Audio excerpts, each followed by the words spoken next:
in a way, like we didn't maybe appreciate how much Aleksi actually brought to the team. Not only in game, but like outside the game, how he was kind of, because we had like now thinking back, we had like 2 camps in the team, or maybe 3 camps in the team before we did any change. So it was like me and Sergej together, and then it was xseveN and Ariel and Aleksi in some sort of order. And Aleksi was kind of, in this sense, the glue there, that everything worked like outside or like atmosphere wise. And maybe this point was not, or this point was overlooked a lot, like during to making this change. And then a bit by bit, everything started to fall apart.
To HLTV Confirmed. This week we have Allu's chair as the guest, as everyone knows. I think maybe there was a misunderstanding that Allu is going to be on the show, but yeah, it's just his chair.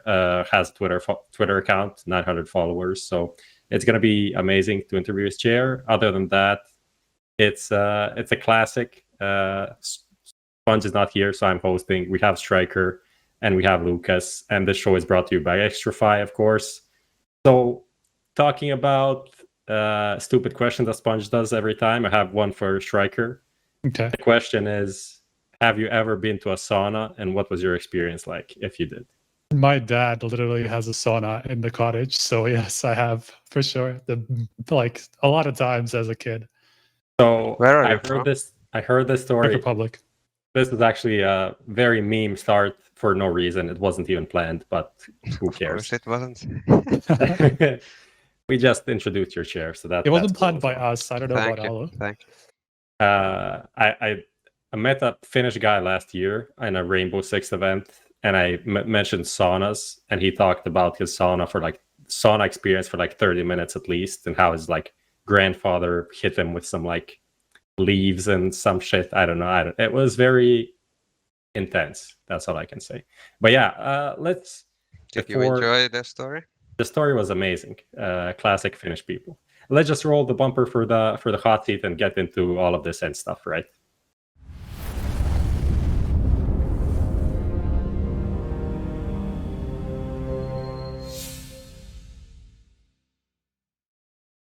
Okay, so we're back. Allu is actually here. Mr. Allu, how are you doing today? I'm doing fine.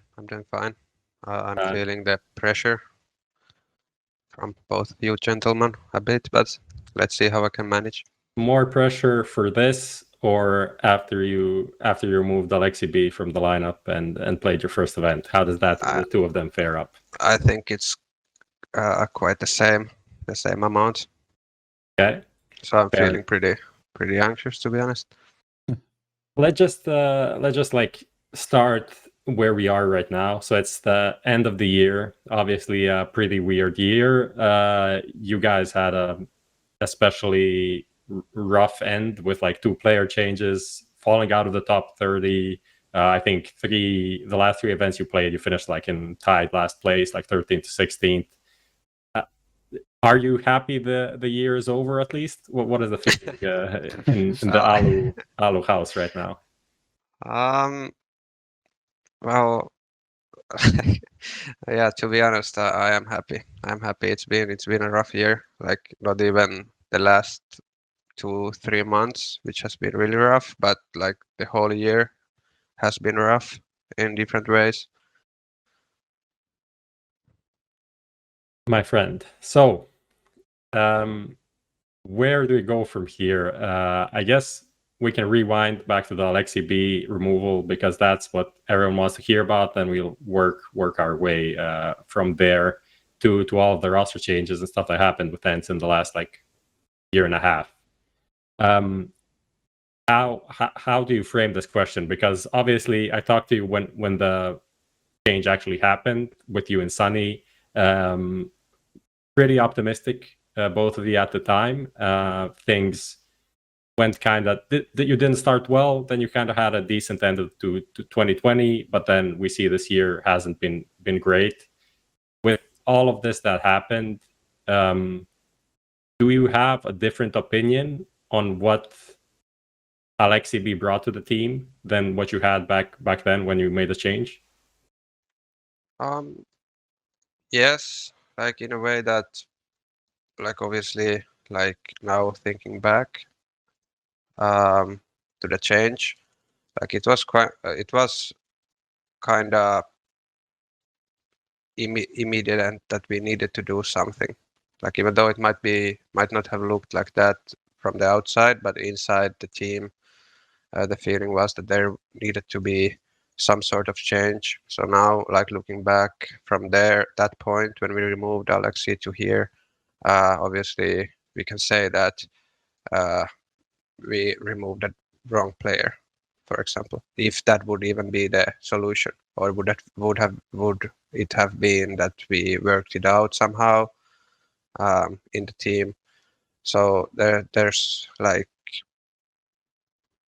a lot of question marks, like how is it supposed to be handled or how it could have been handled. But in the end, what is done and is done. And yeah, what can I say? Like the results speak for themselves, right? So what were you really missing at the time before you brought in Sunny for Aleksi, and or rather, what were you looking for with the Sunny addition, and what were you missing afterwards? To make it work really. I think like there's also like just a change, like Aleksi to Sunny change, players change, different type of players, and but obviously like I think the thing is more not so black and white. So if you don't remove Aleksi, I still think we would have come at some point to some sort of like falling down. Maybe it would not have been so rough as it has been now, like in the past year or so. But like I guess like I could somehow like I could speak about this thing for like tens of hours, I would say, like why and what. But to maybe try to put it short is that like we felt at the time that maybe we could have been better with someone else. So in this case, Sunny, and to like maybe there was in a way like we didn't maybe appreciate how much Aleksi actually brought to the team. Not only in game, but like outside the game, how he was kind of, because we had like now thinking back, we had like 2 camps in the team, or maybe 3 camps in the team before we did any change. So it was like me and Sergej together, and then it was xseveN and Ariel and Aleksi in some sort of order. And Aleksi was kind of, in this sense, the glue there, that everything worked like outside or like atmosphere-wise. And maybe this point was not, or this point was overlooked a lot, like during to making this change, and then a bit by bit everything started to fall apart more and more. There's also a lot of more reasons to it, obviously, than only the change. But that's something like you can really easy like point your finger and say like this is the thing. I mean, when people talk about Aleksib's removal nowadays, I mean, you are the face of the team, and at the moment, you're the only player from that lineup that is still playing in the team. So I guess it kind of makes sense to look at you as the guy that made the change. But was it just your thing? Was it the organization? No, how did you actually make that decision, right? Like I was also part of it, of course, but it was not solely me, obviously. I am not a dictator who decides everything and how everything needs to go. But I like it's a long time ago. Like obviously people want answers or more, but I don't like wish to talk about any details. Or like I hope you and the viewers can understand this. As I can take the blame, like some of it, obviously, but that's it. So I guess we move on from then towards you taking over the in-game leading role. With the plan was like you being the main in-game leader, Sunny helping out, something that he did in past teams as well, and then Twista being there as the coach to like kind of steer the ship. Later on, Sunny obviously took over fully. I mean, took over as a main in-game leader. So what happened in that span of time that you decided to like let go of the role? Like I've also thought about this a lot, like what went wrong, like in like when I was in charge, so to speak, and obviously did a lot of self-reflecting, and sometimes like you have to look in the mirror. Maybe you were not the guy for the job, so to speak, or to put it badly, but like I think the answer there is also much more complicated than that we can say that okay, you were the wrong guy. Like I watched like countless times our matches before, and most of the times, at least to what I can see, we did okay-ish things as a team, but it was not enough, and obviously could be better. But I think the reason why it didn't work out was more mental battle, like as how I am as a leader. That would be like I'm pretty strict and demanding, and this was something that maybe put people down, even though like it's not my purpose to do it, but just because we didn't get the results we wanted, kinda like we also set the bar like really high for ourselves, right? After the change, like we expected to be or to become the best or one of the best teams in the world, like directly snapping fingers. And when this didn't happen, like if you look back, like obviously, like we had a, if I remember correctly, Blast Moscow directly after the Berlin Major. It went how it went. Like we didn't play bad, but we didn't play good. I would say we had 2 draws or 3 draws and 1 loss and 1 win, or something like this. Can't remember. And then we went to New York. There, we again, like we didn't play bad, but we didn't play good, and we lost to G2 with a stand-in. And obviously, this is a game that we should win. Like if you look the status at of 2 teams at that time, and then from there directly to Malmo, and then we lose there. We win Fnatic, I think, in the best of 1, who eventually won the tournament, but then we lose to Vitality and Furia, maybe.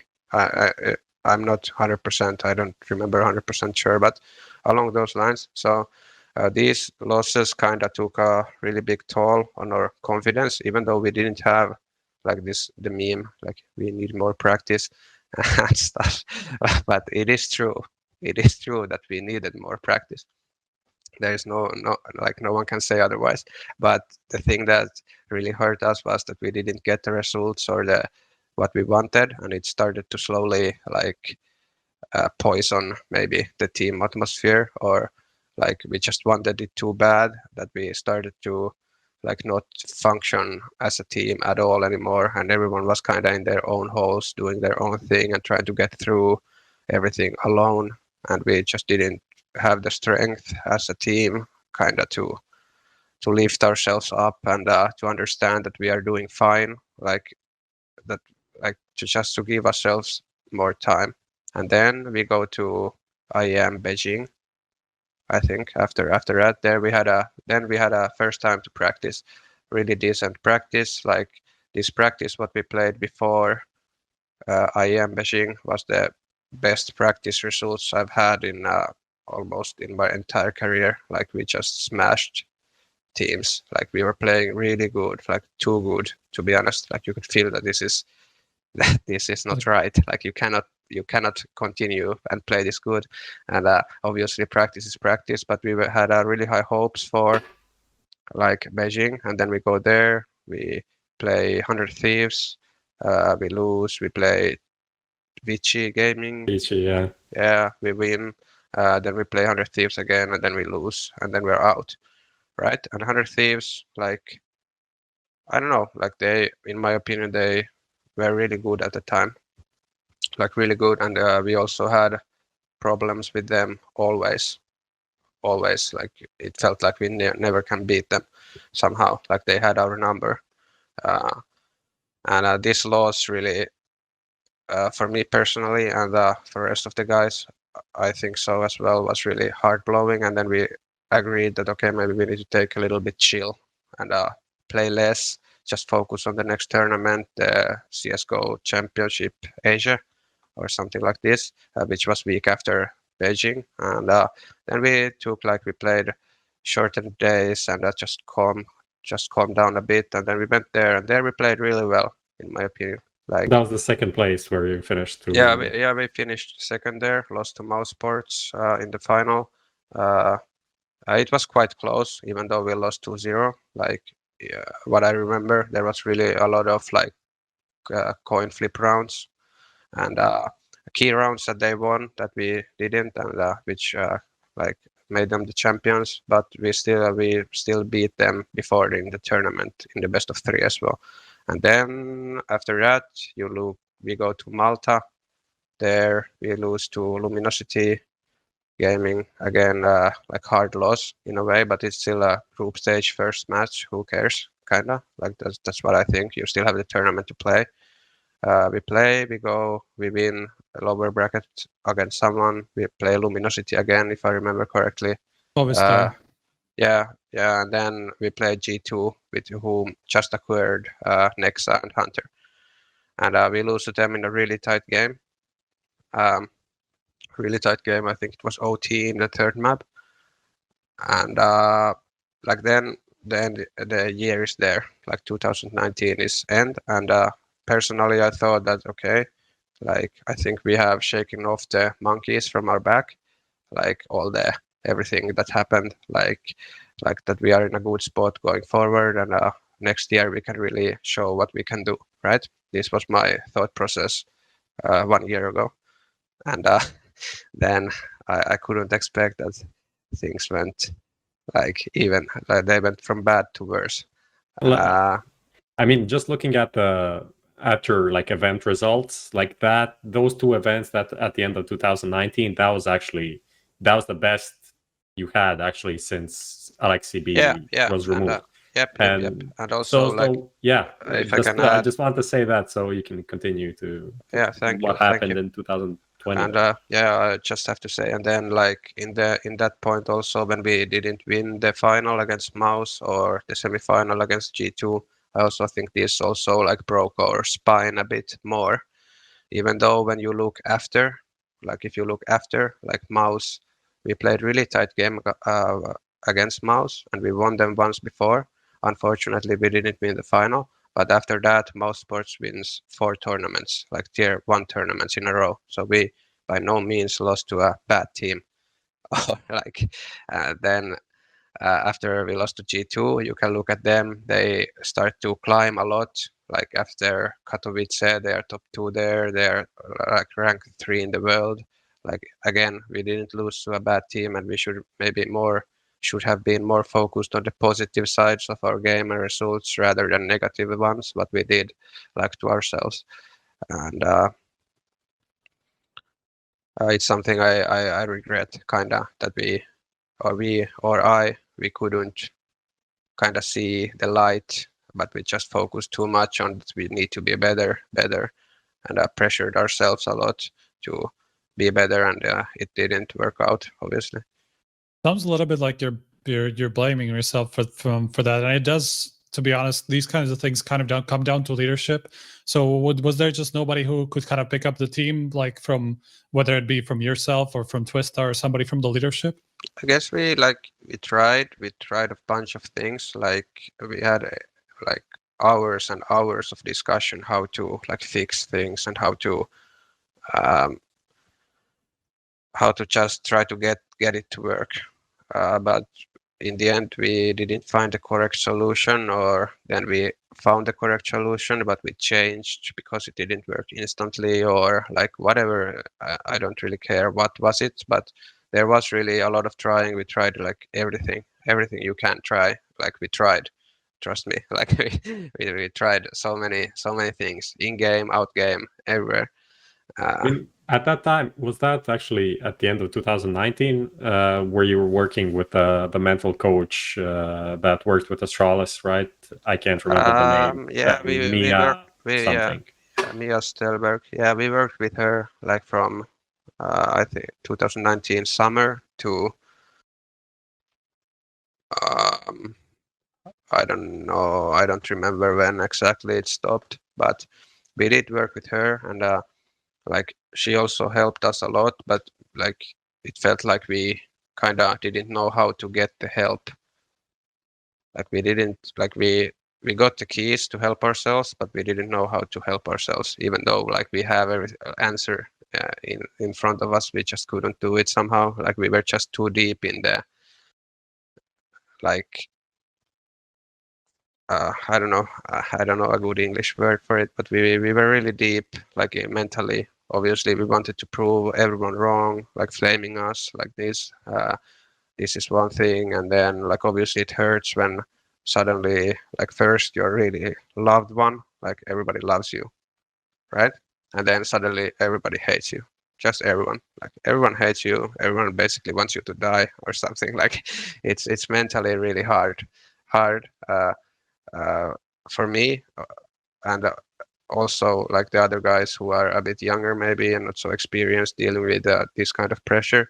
So it's like the hole we were in was just really deep, and we didn't know how to get out of it. What is if I can like pivot off of all of the actual like roster changes, stuff like that happened, what is the thing that you can take away from that experience and maybe give to other players, up and comers that are coming into the scene? Like we talk a lot about social media, forums, Reddit comments, whatever, and how that impacts people. I know back when like Fiflaren was an NIP, that's where it started existence to a degree as well. Smiths, whatever. Those are the kind of the first CSGO players that were flamed a lot. Yeah, they were targeted, right? And then people kind of fear like some ways to deal with it, but it's still not perfect, right? So how do you actually deal with it, especially when you are like, as you said, you're praised and they're like, oh, this is good, these guys, I need to read this because this is positive, and then that becomes like the well of shit that you want to avoid, right? Well, like my advice is that you just need to like, I guess in some sort, like every pro player receives shit, right? At some point of their careers or after the match, everybody receives shit.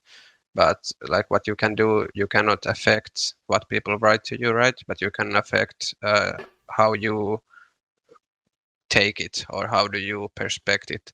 So in a sense that if you take a lot of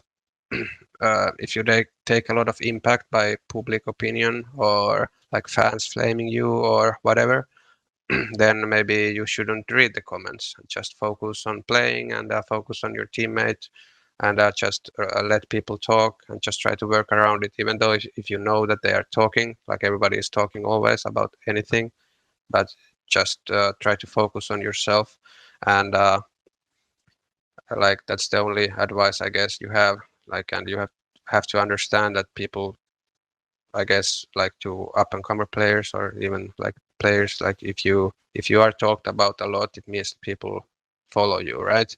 And if they follow you, you must have done something right. Like you have to be in some way, you have to be special or skilled or whatever the reason is. But people talk about you, it means that they, in a weird way, they care about you as well, because they take time of their own, like time out of their own life to talk about you or whoever. So it's a positive thing as well, and like this happens in all sports, right? But people don't like. I can guarantee you that football players, for example, after they lose a match, they don't go to football forums and look what do the fans say about him or them. So I guess this is something like people just shouldn't do in a way, if you like, because it affects people, that's for sure. And those people are also like aren't that like connected to their social media. They a lot of the time they'll just have managers, taking care of it and stuff like that. Don't really look at it themselves, and obviously they're not sitting at their PC like 24/7 and just like aren't, I guess they don't have the initiative to just like go on Reddit or wherever, like HLTV, to look there, because they're just not at the PC all the time and just like aren't this like massively connected to the world. It's a bit easier. Yeah. Especially now in the during the online era, like literally players tweeting mid series, like please don't just go. Stop. I mean, it's fine, but it's like most of the time it's not going to be good for you guys to go on Twitter after you had like a bad map and then tweet like I'll come back in the next map. It's like you just see all of the shit that people are throwing on you. Yeah, I guess it depends on like person to person as well. Somebody can survive it better than others. Yeah. 2019, going through, obviously like stuff didn't really work out early on, and then what happens is that you signed Jamppi, and xseveN kind of became the sixth player for a period where he was actually just being used for the major regional major ranking events, for the Valve events where Jamppi couldn't play. What was that like? Was he intended to stay on as the sixth player before we go into the whole Jamppi situation? I'm not really sure. Like how, like honestly, I can't remember what was the idea or the whole idea behind it. But like I can maybe give light to how we got to the point that we needed to take Jamppi, or we felt that some change was needed or more change was needed, and it was after Pro League, I think, online, the spring one, if I remember correctly. Season 10 or something. Yeah, right? Season 10 or something. Like after we played that, like we realized that like the hole where we are is just too deep for us to crawl back together, like out of it.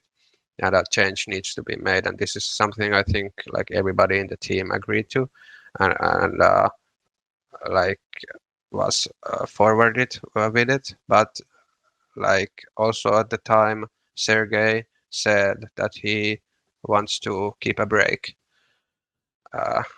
And this was after the Pro League tournament, that this is the last tournament he's going to play with us, like for now, and he wants to just like get his own things together, like as he has been also feeling really bad, like in his own head. Like obviously I'm not him, so I cannot speak about that too much, but like then we get Jamppi and we agreed that okay, let's take 1 month break, and just like for Sergej to take a time out, just chill, try to work things out, and we take Jamppi, we get a fresh blood there. Let's see how it goes after. And then about the xseveN Jamppi 6-man thing, I don't think it was ever like intended that we have a 6-man roster. This was something obviously that maybe the idea that we maybe flirted with, like maybe it can work. And now as we have seen, with Vitality doing it really well, for example, that maybe it could have. But then obviously xseveN wants to play like full-time play, and we also had a at the time opinion that we want to play with Jamppi as like the 5th player all the time, not apart from the major tournaments, of course. Did you think a lot about like how he would fit in, or did you mostly look at like the talent that he obviously had? Because obviously there was some clash. Yeah, exactly. There was some clashes, you know, with like the most obvious one would be AWPing, right?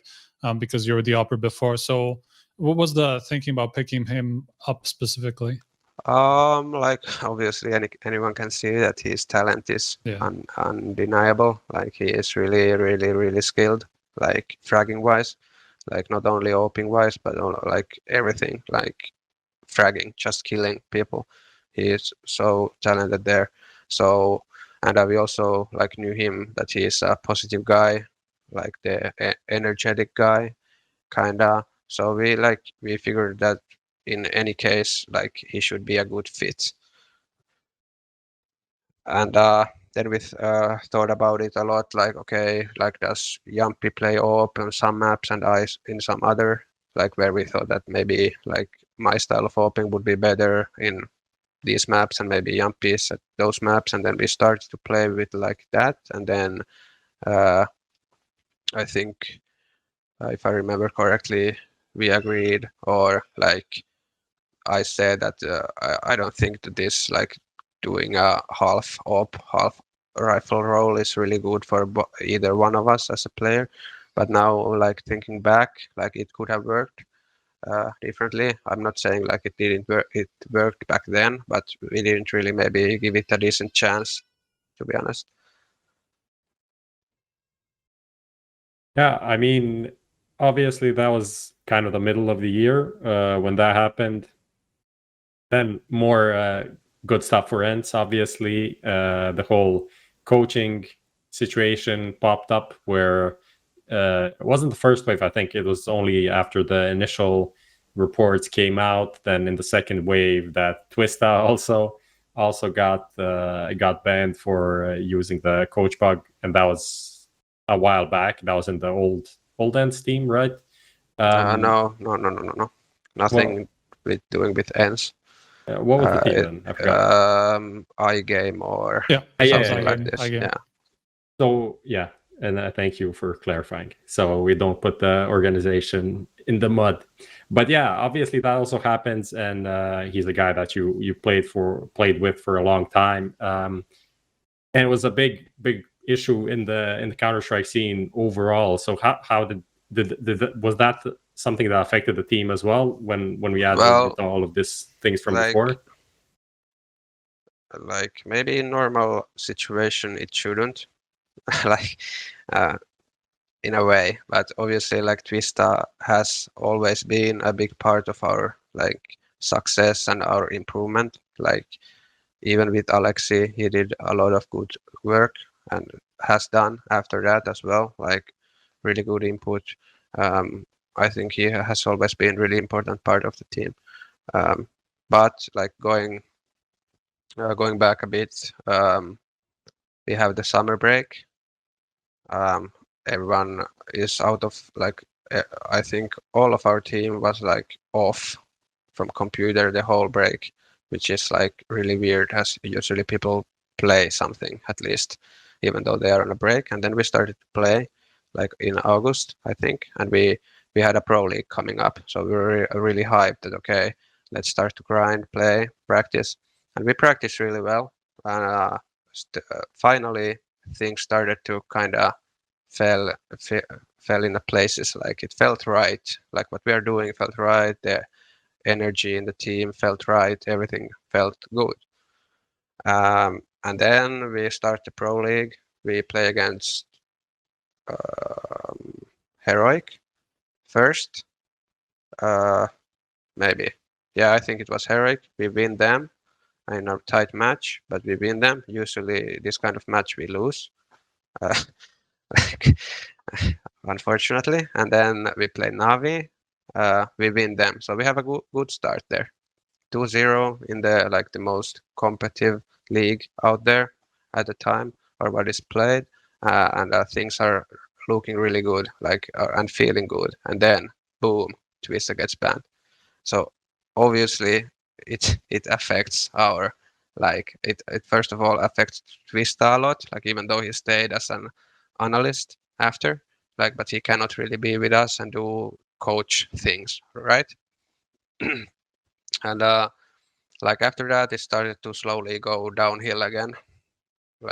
Even though we made the playoffs and we lost to Complexity there, I think. I don't remember was the match even close, but lost anyway. But after that it just started to go downhill again. It felt like all the good things we have built was really just gone again. Yeah, I don't know. But normally I would say that normally when a team is functioning well and everybody is feeling well, right? There's no burnouts, no nothing. What comes after this Twista thing, this shouldn't be a big of a deal, but for us it was. But I would like to say it's not an excuse to our results. Probably, maybe even the results would have been the same, but what's changed was the atmosphere in the team, at least, and it started to go a lot of downhill from there. I just wanted to say that people, the guy on Reddit that wrote the whole synopsis of the show before it even started, he's gonna be happy because he nailed all of the excuses that you're gonna give. But let's touch on one more thing before we can kind of switch the gears and stuff like that.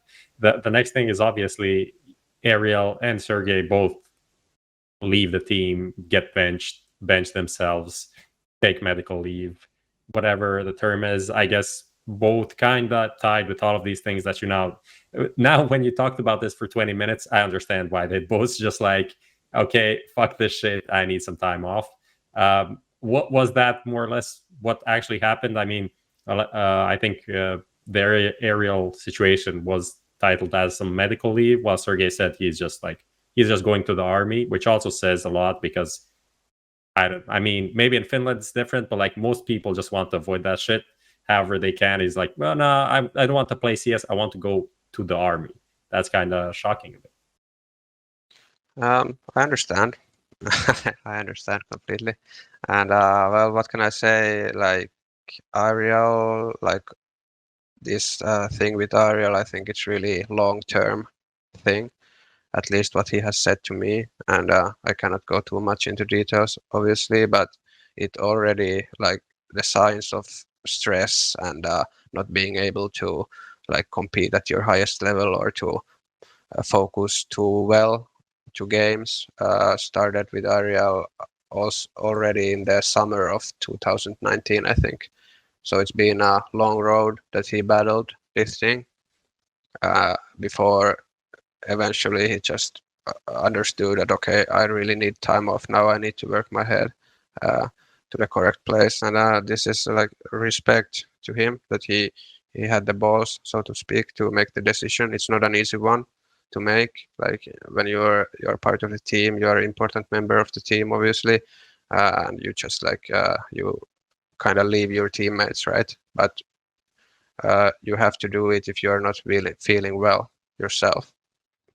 And also this Sergej thing, it also has been for a long time. And like I said before, in spring, we already took 1 month break for him to maybe get new motivation, maybe get his things going on. It wasn't enough.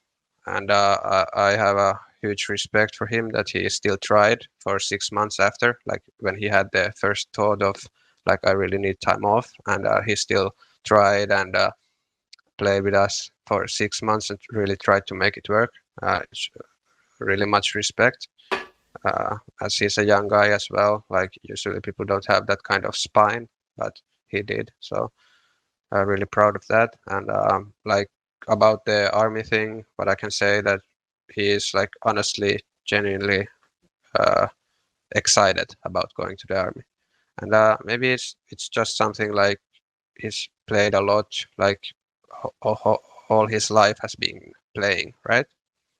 And just need a change of scenery maybe for a while to understand that what he really wants to do. And I'm 100% sure that he will be back playing CS, and he will be as good or even better that he was in his peak, because the guy is like just so talented and smart.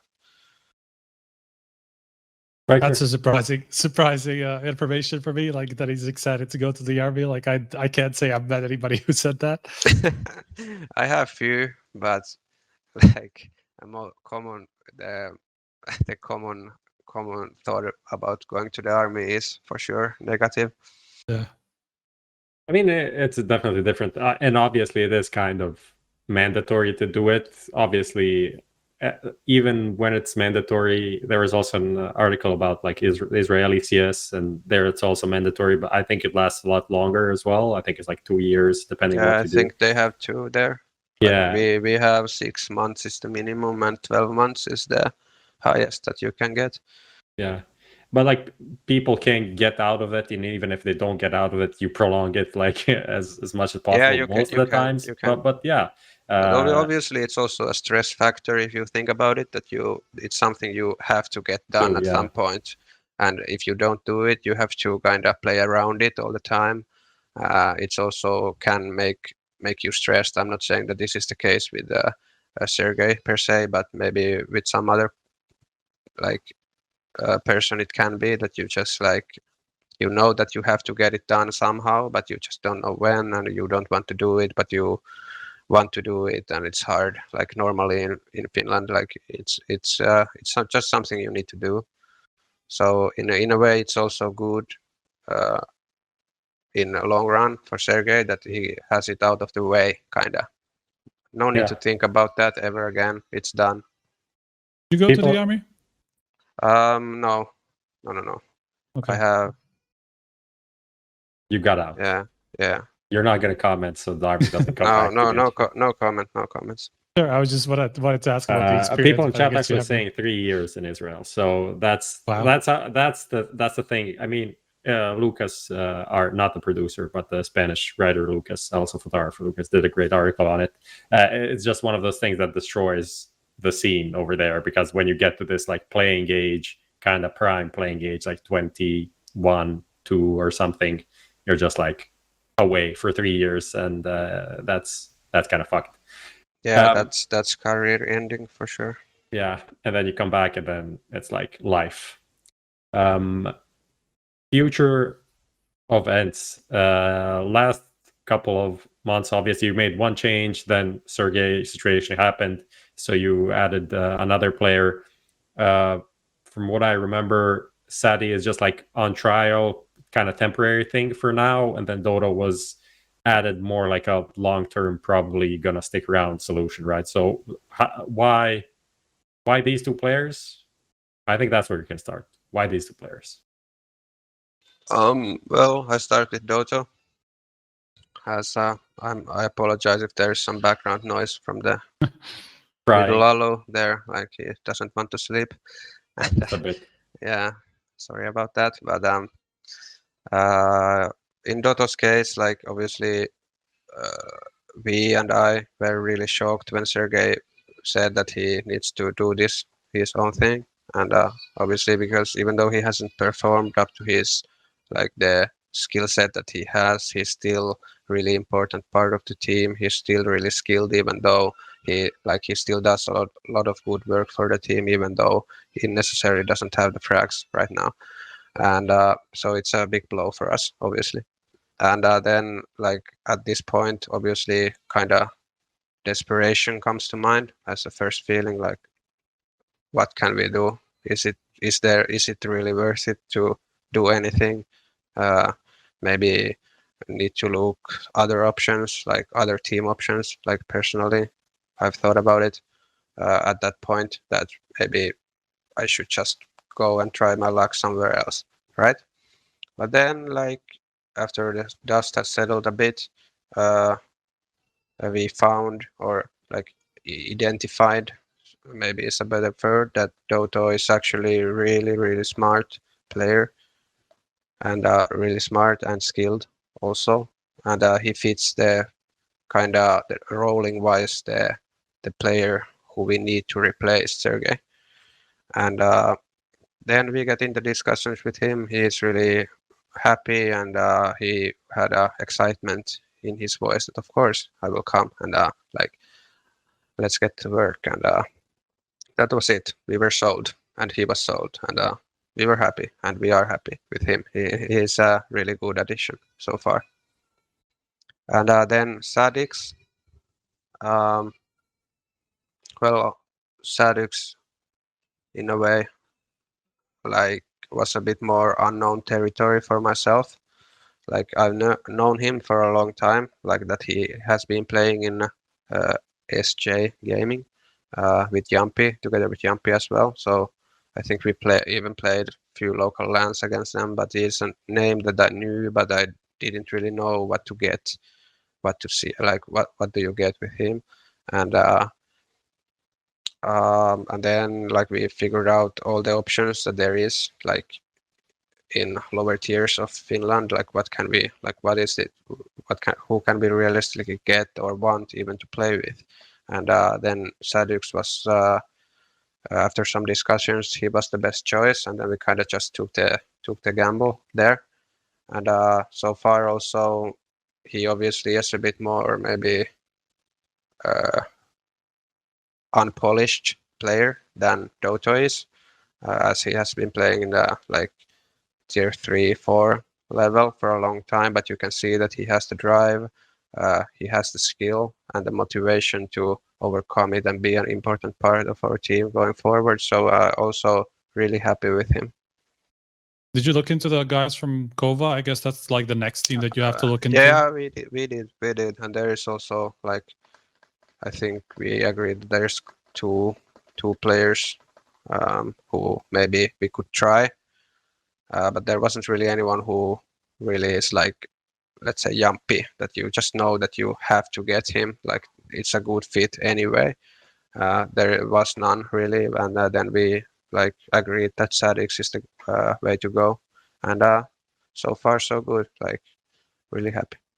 What is the deal with fucking Finnish players, all of the best Finnish players being AWPers? Like literally, even when you mentioned Kova, the guy Durkeps, right, that was playing there now is on a break. Standout player by far, AWPer, Zora and Havu, AWPer, you, Jamppi, and SJ. I think Durkeps wasn't an AWPer, just he was AWPer like in the late. For like, this team, yeah. Lately. Yeah, for like lately in Kova, but before in Kova he was like pure aggressive entry fragger only, and then some, I don't know the details there, but they changed him to the AWP. And he realized the AWP is the easiest weapon, so he's like, let's just boost the boost. maybe. But like your point is still correct. Like apart from, well, obviously we have Sunny, we have Zen, we have Aleksi. They are not AWPers, really good in their trade, but mostly this is the case. Just a Finnish thing, I guess. Yeah, I don't have an answer for that. Just also there's also the line of thinking that it's just like an abusing of the weapon. There's just like whoever picks it up is just gonna be good. My theory is just like that. The story or how much it is actually true about that, like World War II Finnish AWPer, whatever, Simo something, right? Yeah, that guy true. Just inspired everyone to use the sniper, and in every first-person shooter game. I think it's even like half truth. Like the real numbers and the real things he did, they're not said, but like he's really downplayed a lot. I think in history, yeah, he's downplayed. I think he did even more than it is said in the history books.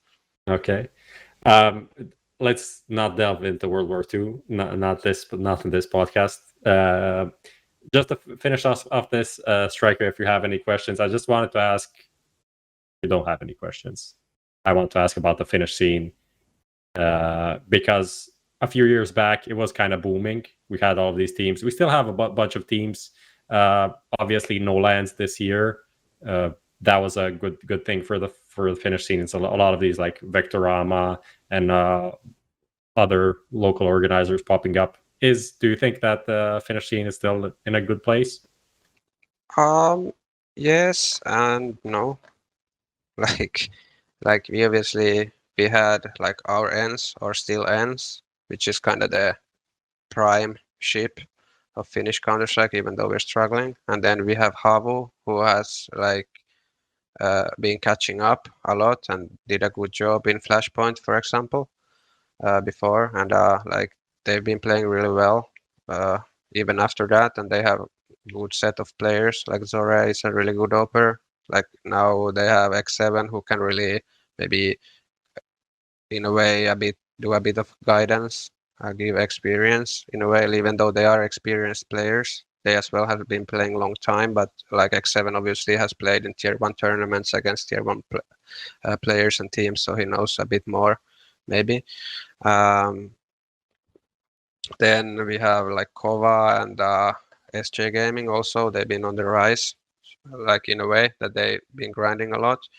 So in that sense, that it's a good thing. We have a lot of teams, a lot of players, but maybe what I'm a bit surprised is that we don't have really new players or like, let's say, new star players or new like that's something that maybe is missing. Like at least now when I look, maybe they are hidden or I don't just know where to see or where to look, but this is something like that maybe other also older players in Finland can agree to, that it's like there has always been someone who is in his way up in the Finnish scene, like all the time. But now kind of it's stagnated maybe a bit, or maybe the players who are coming up and have the talent, skill are just a bit too young yet to jump like a bit forward. I don't know, but still, so that's a bit worrying. But I don't know. I don't think that that's the case. And also, like people can still develop, like players from Kova, for example, even though maybe haven't shown that great of individual form in a way, but they still have a lot of time to make up for it, be better. That can happen. I don't know, but maybe the standout player, like who is coming, is missing in a way. Like I have one player in mind. He is the younger brother of Sergej. Jamppi. Like he is 14 years old and he is super good. Like really, he is super good for a boy his age. So he's the next guy. Yeah, people in chat have been. I don't know if you're reading chat, but people in chat have been spamming that. And I'm like, this is familiar, but I can't remember what it means. Yeah, I'm not reading the chats because I don't wanna be sad. I'm in a good spot right now. Just one thing, just to close out the whole ENCE chapter. Obviously, we kind of moved away from it already, but we didn't really touch on it too much, which is kind of the switch to Sunny as an in-game leader. I just wanted to ask about like what he's different at, so, like compared to you, what changed from like when that switch happened. Oh yeah. We didn't really go through it. Like we kind of agreed that the team maybe needs a new direction, new kind of like way of thinking in a way. Like even though like there was it, but maybe it was good for someone else to be more in voice than me all the time. So in that sense, and Sunny has been doing a good job there. Like not a bad word to say about his in-game leading skills or capabilities. And like most of the time, I just like when I watch our demos after, like now I've been doing a lot of work like in this break to kind of improve, find flaws, like what did we do wrong, what did I do wrong, try to improve as a player. Like mostly when you watch our games, it doesn't come down to that we walked in a stack or we made a bad call, or it's more like player X missed a frag there, and this is why snowball started, that somebody else killed 3, and like stuff like this. So I don't know, like in that sense, like yeah, like I guess that's everything I wanted to say. But yeah. So I think we've been playing well, like team-wise. Obviously, there's always something we can do better, be better. Also there, but I don't think it's the main reason why we lose. Okay. Like to point out one thing is that also like we have to go back like 6 months maybe that we played 2 tournaments in a row with the same roster. So this is obviously a good excuse. I don't know if the guy in Reddit, if the Reddit guy had it written there, but if he had, it's point on. And but it's hard to kind of develop routine, develop how you want to play if you constantly change everything or everything around you. Also in a like for individuals, like when you play, your mate changes all the time, so you don't really develop a connection there in game. It can be also really defining. Well, I agree from my experience playing FaZe level 7 pugs. When you play with a new guy on the side, it's like, why isn't he mollying ramp every time at the beginning? What an idiot. Why do I have to explain that to him? So I agree with that. Let's put this ENCE chapter, kind of close it for now. We'll have some viewer questions at the end, so maybe we touch on something that's left over. And let's move into the recent news.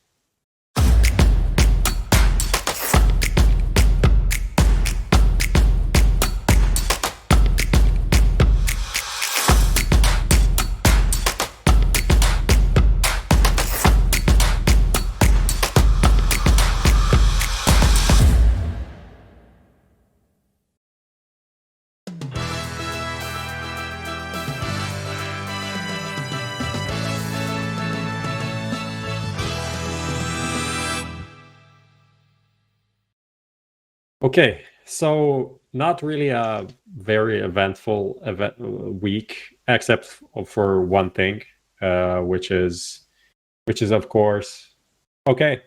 I guess you can take a short break and then come back. Thank you. Yeah, Thank you, sir.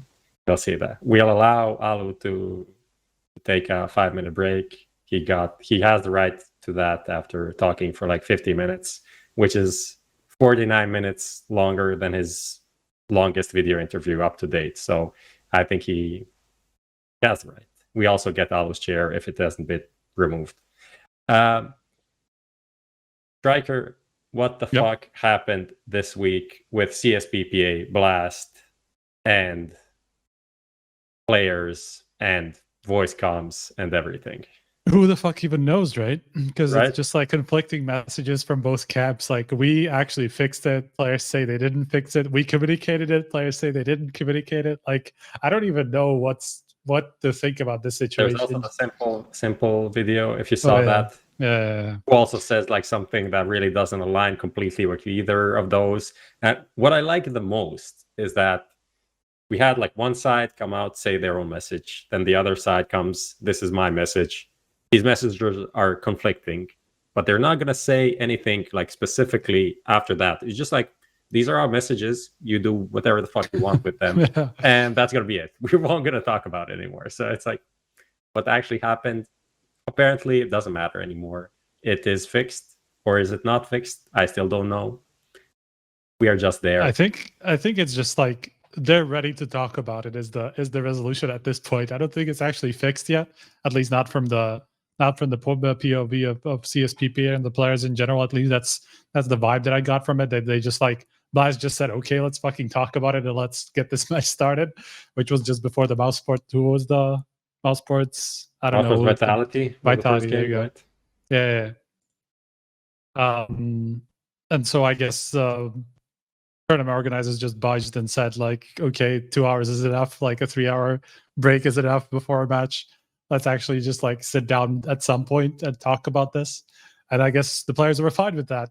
So who knew? Like, we didn't have to wait 3 hours for that to be the resolution, right? The funniest thing is that simple how much we can take from a random translation and like his understanding of the situation. But from what he said was literally, like Apex messaged me, said we should protest about this. And I said, like, yeah, I don't want people like everyone in the world, not everyone in the world, but like the whole production, all of the analysts to have like our recordings of our comms translated as well, because allegedly there was a translator involved, but not for the analysts from what we heard. And yeah, I don't want that, but Simple's explanation was like, I don't even know why CSPPA got involved. I didn't talk to anyone from CSPPA, but he talked to Apex, who is a board member, so maybe that's how it worked. Overall, still very confusing overall. I don't know. Was the drama overblown though? Probably. Because I mean, the problem is we don't really know like what the exact issue is, right? Like who had like, because it sounded to me like somebody who shouldn't have had access to the communication got it from somebody who had it, right? From there like was either one somebody from like production, transgression of something that kicked this off. Yeah, exactly. So that's what we don't know, right? If it's just one of the analysts, saying something that they shouldn't have on broadcast, or if it was actually shared somewhere behind the scenes, like entire like blocks of communication, like to another team or something, like as something as bad as that, we don't know really. But that's definitely what it sounds like, that there was something bad enough for the players to react this way, right? That somebody who shouldn't have had gotten hold of the communications did. And so I guess if that's true, I get it. Sure, fuck it. Like you should definitely step up and try to figure that out and just make sure that doesn't happen again, or just like that there are some rules in place that prevent that from happening. So in that sense, if that happened, I get it. I don't think it was an overreaction or anything like that. Definitely, like people who shouldn't have, especially opposing teams, shouldn't really have like communication tapes on each other and stuff like that. Not in their entirety, obviously, like some of these like little pieces and stuff like that are useful for broadcasts, and just like gives a little bit more information on like how the teams react like emotionally and shit like that. That's fine to me, but it's just like if it goes beyond that and some teams get a hold of communication of other teams, and that's a big problem. Like, yeah, I guess that is also the thing. Like, even though from what I heard, I don't think it was like an analyst leaking stuff, even though someone said that. I also heard that an admin leaked something, but you can see how it can happen with like people just have affiliations with teams, players, someone, and then if you are tapped into all of those comms, I don't believe that they actually like downloaded an MP3 like recording and then gave it to someone. But I can see how someone can like say, okay, this happened. When this happens, they call this strat or something like that. That could happen, and that's really dangerous. What do you think, Allu, about this whole situation with the voice comms being denied by players, and overall the sensitivity of having that information out there? I think, like, if you think about it, like it works both ways, kinda. So, tournament organization, like, they get a real value out of, like, obviously people are really interested what's going on inside the team when you play, and what you say, how you say, and so on. But I guess like the players worry about this, and mine as well, even though I'm not part of or have been part about this blasting, is that like you can really, if you leak something, you can really leak something really like round defining or like match defining as well, or give away your edge, like how you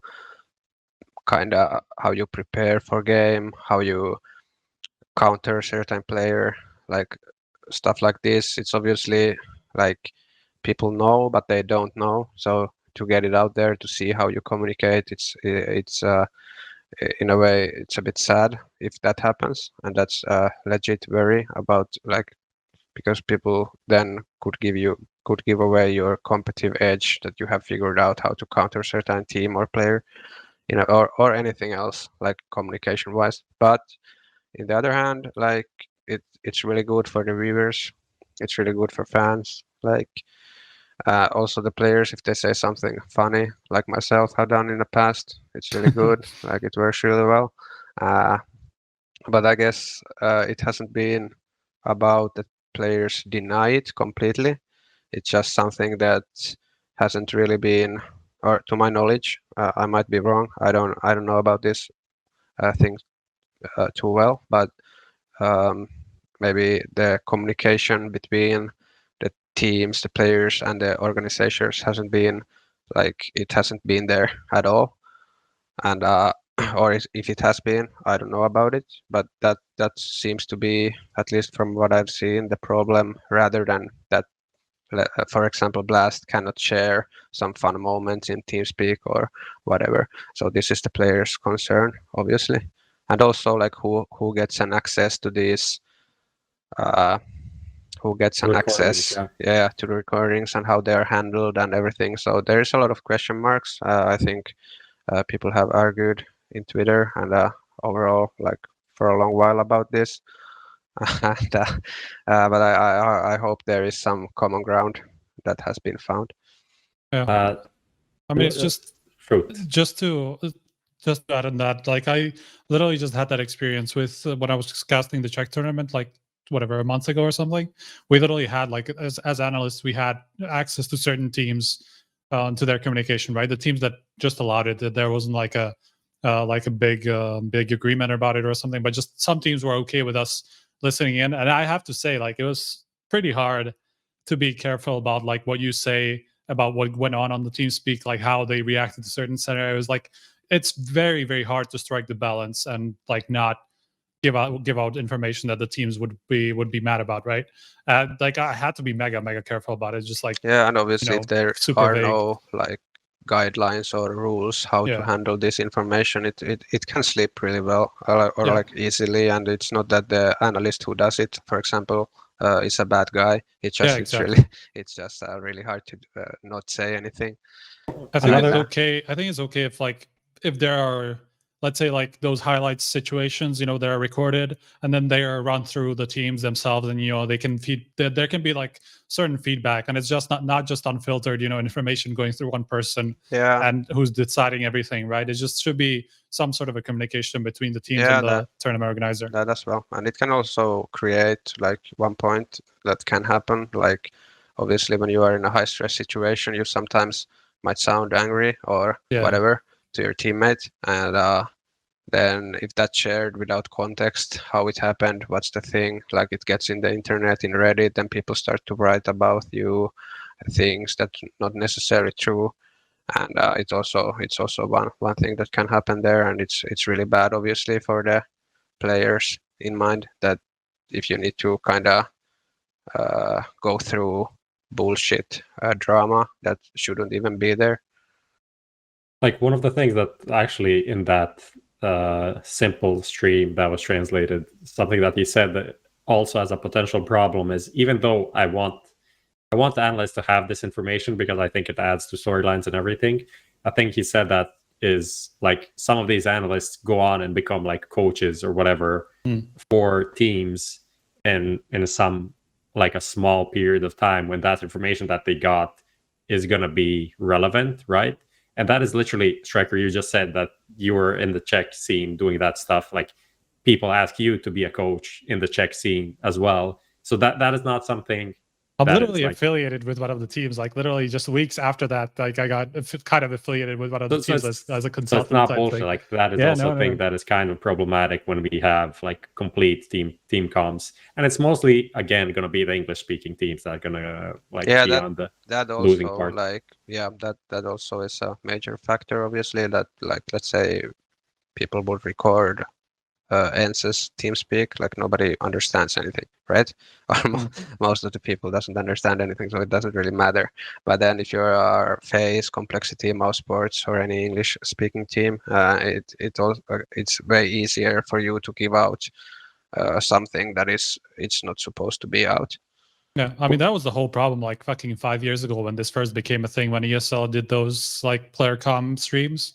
Where literally anybody who wanted to could have listened into all of those matches. Like, I don't know if I remember if it was a major or which tournaments this was, but it was like obviously it was a thing, and that's exactly what like the problem was. Like, if you're an American team like Cloud9, like you're gonna have a problem with you know, giving out your voice recordings over a NAVI who will only have like a whatever, like 10 million people in the world will understand them, right? Yeah. Yeah, it's gonna be a different. What do you think? What did you think actually, Allu, about one of the famous clips from this season of Blast was the Aleksib micromanaging OG? Did you see that one? I haven't seen it. Then I can't really ask much about it. I can see it right now if I just find it. It was just like, yeah, you can probably find Aleksib OG. It was like a Mirage retake. He was dead and he was trying to just like coordinate the troops. What I wanted to ask is like, is this similar to what he did in ENCE? That's the question, but you have to obviously yeah, I think I know what you say, like, even though I just can't find the clip right now, so I don't bother. But it is and it's not. It's hard for me to say, like, does he do that all the time there, every time? Obviously he can do it. He has a good mind for this kind of situations, and overall, like the how to say it in English, overview. Yeah, like how are things supposed to go, and things like this. But it's quite common, in my opinion, at least in every team I've played, that people just do it like when they are dead. Like when you are dead and you see your mate, they are looking at the same spot, or they should Molotov house and they should smoke bomb, but they are not really doing anything. You just say it. And Aleksi obviously is really good at this, and he did it, but at least from what I can remember right now, it's not something I can like hold a grasp or get a grasp on. But obviously he has done it as well. Yeah. Did you have something, Striker? No. Let's just touch on the Cloud9, ex-Cloud9 thing. They are being signed. Actually, 4 of the players, because Infinite is out again, going back to Valorant, which is fun. Doing who was it? Who did it this year as well? I think it was Zelsis as well. Retired and unretired and retired again in CS. But yeah, they need a 5th, and they're signed by Extra Salt, an organization that did not exist until now, literally. So, Striker, what do you make of this? I mean, like you say, literally, there's no information about this. I even tried looking into like who is behind it and stuff like that. There is an interview on Dust2 US. Did you not read it? Oh, okay, I didn't see that. I have to see that. Did you? Didn't even know the site existed. Did you not read it, really? No, it was our great lad M&M's did it. It's actually a pretty good interview, so shout out to him. Just with the 2 owners of the team that are from like a tech background, just decided to start an esports organization and have some backing. And when everyone is pulling out of CS, they're like, this is a good time to invest into NACS. So kind of actually makes sense. If you want to take the risk, now is when you can get probably the team for the cheapest. I literally had like the most fucking like casual noob reaction to the We're Not a Colossus or Juggernaut. We are a group of people ready to go and ready to work. I literally saw this title and I just skipped past it because I thought it was like an interview with the players, that they're just like looking at and I just literally didn't look into it. So that's that's a new moment right there. The article, not just the title. Exactly. Striker. That's what I'm saying. I mean, that's more or less it from the recent news stuff. So we move on to the. I don't have really anything to add there. I just think it's great. I just think it's great that the team that is obviously shown promise is getting backing, and so forth can continue making progress and hopefully be better. It's nice to see. For like, I don't know that much about the NA scene, but what's been going on like right now, many organizations pulling off from CS. It's obviously sad, and it's a huge continent. There is a lot of good players, so I obviously hope that they will get or have a fair chance to drive what they want to do. Yeah. So which is to play CS and compete in CS. So I hope that works out for them. Yeah, there just needs to be some level of hope for North American CS, where like some of these lower tier teams, same as Chaos now, are kind of a shitty situation where they are not with an org, and are looking for one. So it's kind of like a couple of these orgs just need to step in and sign some of these players so that the scene actually stays alive. Yeah. yeah, when you think about it, it's actually weird that these guys went for the xCloud9 and not the Chaos roster, when Chaos is high ranked, has a spot at the Katowice play-in and stuff like that. But there was also some talk about, I think the guys are like not X, but they're from South African Republic, so they have some connections with the coach of the Cloud9 team or whatever. But yeah, putting that aside, let's talk about the good teams, the great teams. We had Blast fall finals, right? We had Vitality win in the grand final over Astralis, more or less pretty much destroy everyone on their way, losing just a couple of maps, but the maps that they won were all like pretty big stops. One-sided. Yeah, so what do we think about the Vitality team? Let's actually ask Allu first, because we talk about Vitality kind of often. What do you make of them at the moment? At the moment, they look really good. What can I say? Like I've always liked Vitality though. Like my personal opinion, they played good Counter-Strike and entertaining Counter-Strike, like always, even with before, like with Alex. Like as a competitor against them, it was hard to play against them, and obviously they have great players. xseveN, now Shocks, and actually any one of them can pop off, kinda. Obviously xseveN just is xseveN, so he always plays great or close to great. But like it's just a really fun team to watch. They have nice style to play, and also this 6-man roster thing that they are doing, like swapping players depending on a map, is really interesting, and something maybe which can define something new for professional Counter-Strike in long term. So it's nice that they've been the first to do it and kind of implement it in their game. And they've done a good job there. And also their coach has to be really good at his job. Like I don't necessarily know. Like obviously everyone works for the team there, but he has to have something that he does really well. And yeah. What more can I say? It's just a great team. My question is now, because when Apex took over the in-game leading role, I think everyone was skeptical. I think even in Shox's interview after winning the tournament, he even said like the team was skeptical. Apex himself wasn't really sure how everything's going to work out. But what is like how did he make Vitality play well? Like what is the style of Vitality right now? Like in my opinion? Yeah. Like at least what I can see from their games is they really have no fear, kinda. Like a round comes to mind when they played against NAVI in Dust 2, like not long ago. It was really maybe when did they play against NAVI? They played in Blast. That was the only match actually that was close. That was 2 overtimes. Yeah. There this match, and they hit A, and they're simple with AWP, like backing from A side to long and holding an angle, and they just keep pushing him, like no fear at all. Like you have arguably the best or the most skilled player in the whole world, like holding an angle, his favorite position, where he just kills you, right? But they just come like RPK peaks, after that Misuta peaks, everyone just peeking him. And so like after I don't remember even did they get the trade, but they like tried to do it all the way. So no backing off.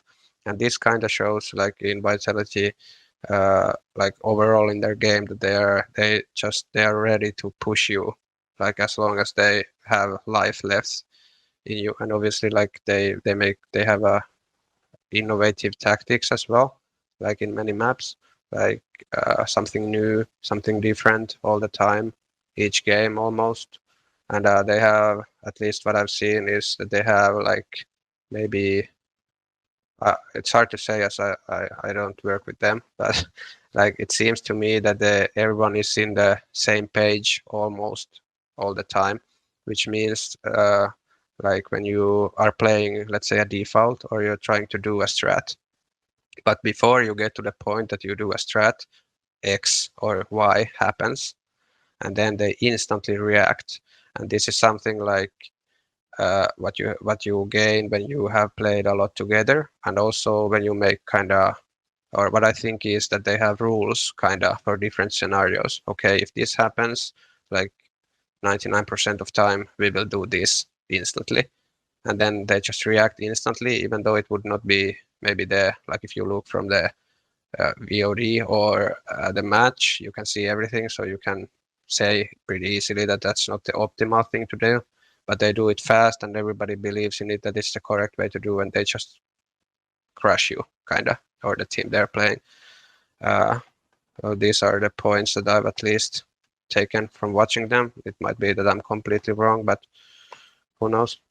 I mean, you can see some of that, at least the reactions and the protocols in the Astralis game, especially on Inferno, like the way that game transpired in the grand final of Blast, was that Astralis, no matter what map control they gained, like 20, 30 seconds later, Vitality had that map back. Like someone they didn't do like single man pushes. It was like 2 men walking here, one guy peeking here. Like they had some protocols that were risky if someone is there and holding an angle. Most of the time, Astralis wasn't. They were like, it was a 4v4. But even if someone is holding an angle, like their players just shoot so much headshots, really. So like every one of them is so on point with aim and just killing. Like even though you would expect him to come to your crosshair in 1 second, there is a good chance that you lose the fight anyway. Yeah, and these last 2 tournaments, even RPK has been literally like carrying certain maps and stuff like that. Like the Inferno against Astralis, for example. Like there were like 5 multi-kills that he had on that CT side, like being a massive fragger. And it's just like when you have 5 people who can do that, it tends to be pretty hard to beat. Yeah, that's for sure. But obviously they have a really good like structure and protocols in place for that to happen. So it's not like you can just put these players without anything sorted out together to do the same thing. So there a lot of respect maybe, or should go to the way they play and the way they do it together is maybe even more important, that they just are so on point individually. Sure. What did you make, Striker, of the run overall? Anything like that we didn't touch on about Vitality so far? I just remember the way that they played the Inferno against Astralis felt like the entire run, basically, where they constantly try to well, you were talking about it already. They constantly try to regress somewhere, try to push back Astralis and stuff like that. Astralis didn't really know what to do about it. They constantly got caught off and things like that. Barely even had a chance in most of these fights, like for like banana control and mid and stuff like that. It's just like, yeah, it was. I don't even know what you would do against it too. That would work, to be honest. It's just like one of those things where the meta has moved a certain way from like the classic, like the way, at least when it comes to Inferno, like the classic way that you play Inferno, where you don't really reaggress on like through the smoke on car, for example, as a CT. You don't really go through that. Most teams don't do that anymore. Like that used to be a thing maybe like a year ago, but they don't do. But Vitality started doing that too. Like they literally just like are pushing that car smoke sometimes, like with flashes on top and things, which is obviously like tends to be risky, but it just works for them for whatever reason. And so it's just like the meta has been shifting in this online era, and I feel like Vitality has just been abusing that to a level really well. Then we have to talk about Astralis, because Astralis is back on being like a contender, I guess, for every tournament that they attend. Is kind of what they were earlier in the year. However, didn't convert this time, and that was 2 losses. One was I guess both are the classic. You could have an Astralis excuse for both of the matches they lost. One was the NAVI game that went until 3 a.m. right after the protest happened, so everything was delayed.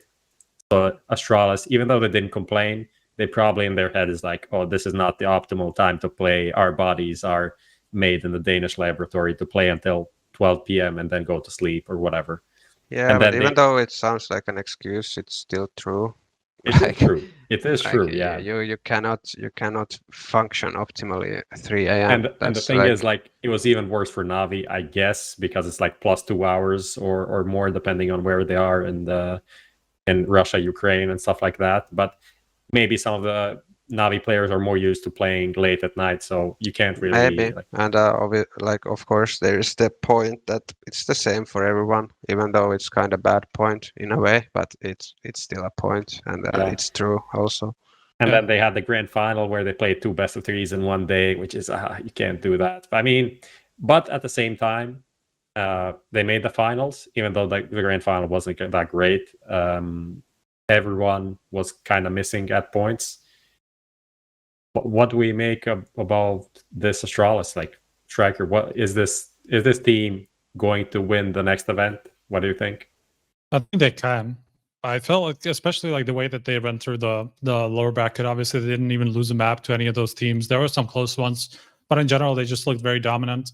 And to me, it kind of looked like a little bit like the old Astralis with a bit of a different touch, where they are a little bit more aggressive. They try to do like some of the same things that I was talking about Vitality.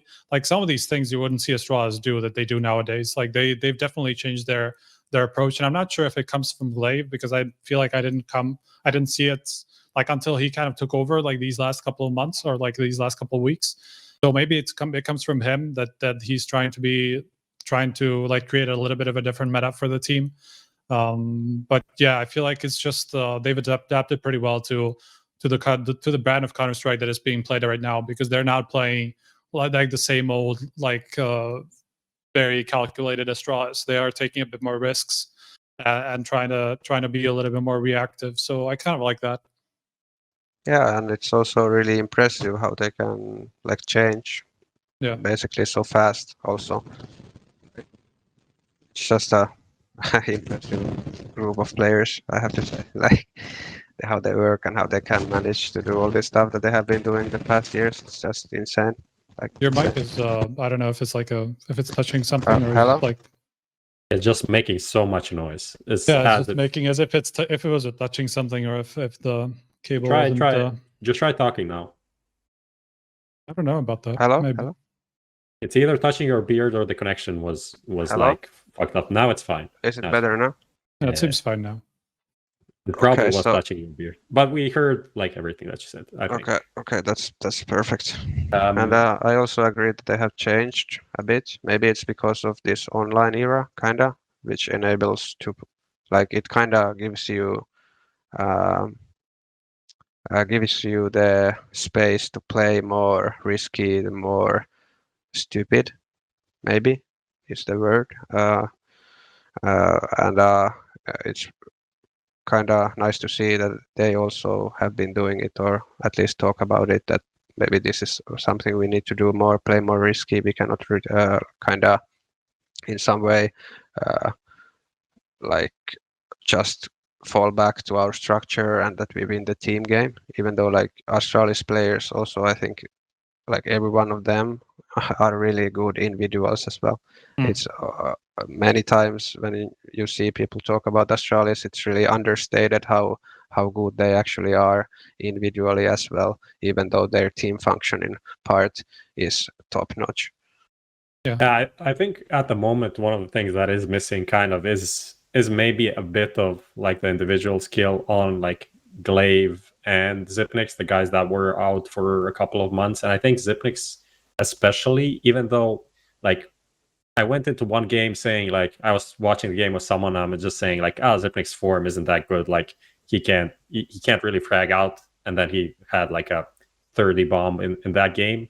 But overall, even those kills were mostly like the xseveN kills, the positioning, the clutching, you know, just the smart play that netted them more than like super crisp aim. I feel like that is where he's missing just a bit still. And it's like in the grand final, like all of them had some like poor moments. Overall, Glaive had one of his worst matches in that series, but overall he had a great tournament. So kind of weird in that regard. Well, it happens. It also like when you like CS is obviously really confidence based game. Like it really much goes with the flow, like how you feel and how you can build up confidence. So when you are long, like SADDYX was also, I'm not saying that he's been playing bad. I haven't really I haven't noticed anything weird there.